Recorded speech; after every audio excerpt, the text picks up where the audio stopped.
വിഴിഞ്ഞത്തെ ജനങ്ങൾ ഇന്ന് ആർത്തുല്ലസിക്കുകയായിരിക്കും അല്ലേ? വിഴിഞ്ഞം ഇന്റർനാഷണൽ സീപോർട്ട്. പല രാഷ്ട്രീയ നേതാക്കന്മാരും പല രാഷ്ട്രീയ അനുഭാവികളുമെല്ലാം ഇന്ന് ആഘോഷത്തിന്റെ നിറവിലായിരിക്കും.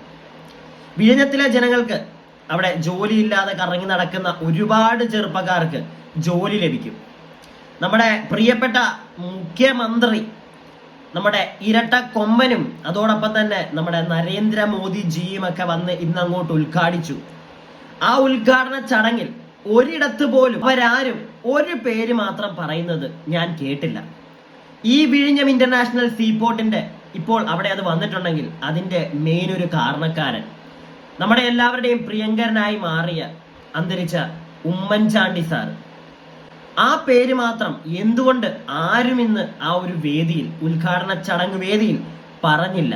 വിഴിഞ്ഞത്തെ പ്രിയപ്പെട്ട ജനങ്ങളെങ്കിലും മറന്നു പോകരുത് ഉമ്മൻചാണ്ടി എന്ന പേര്.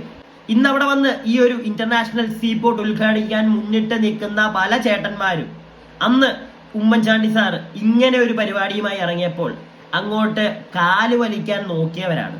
അവരിന്ന് വന്ന് ഉദ്ഘാടിക്കുന്നു, ഒരു മടിയും കൂടാതെ. ഉദ്ഘാടിച്ചോട്ടെ, ഇരട്ട കൊമ്പനോ ഇരട്ട പൊങ്ങനോ ഒക്കെ വന്ന് ഉദ്ഘാടിച്ചോട്ടെ. പക്ഷെ ഒരിടത്തെങ്കിലും ആ മനുഷ്യന്റെ പേര് പറയേണ്ടതായിരുന്നു, ഉമ്മൻചാണ്ടി. അവർ പറയാൻ മറന്നെങ്കിൽ ഞാൻ ആ പേര് നിങ്ങളെ ഒന്ന് ഓർപ്പിക്കുകയാണ്. ബോധമുള്ളവർക്ക് മനസ്സിലാകും ഞാൻ പറയുന്നതിന്റെ പൊരുൾ എന്താണെന്ന്.